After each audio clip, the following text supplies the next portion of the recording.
അറിവിന്റെ പ്രകാശവർഷം ചുരിഞ്ഞ് മതഭേദമന്യേ ലക്ഷങ്ങളായ ഭക്തർക്ക് മുന്നിൽ അഭയഹസ്തയായി മാതൃഭാവത്തിന്റെ പരകോടിയിൽ വിളങ്ങുന്ന കൊല്ലൂർ മൂകാംബികാ ദേവി സന്നിധി നവരാത്രി മഹോത്സവത്തിന്റെ തിരക്കിലായി. ചുറ്റമ്പലത്തിലെ ദീപസ്തംഭ ചുവട്ടിൽ ഗണപതി വിശേഷ പൂജയോടെയാണ് കൊല്ലൂരിൽ നവരാത്രി ആഘോഷങ്ങൾക്ക് തുടക്കം കുറിച്ചത്.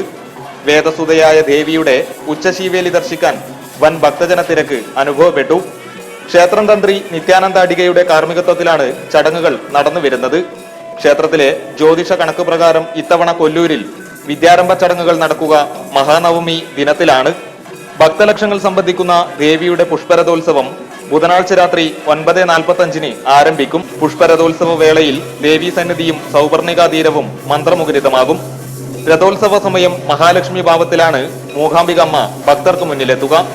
ക്യാമറമാൻ വിജയരാജനൊപ്പം അനൂപ് നീലേശ്വരം, ജീവൻ ന്യൂസ്, കൊല്ലൂർ.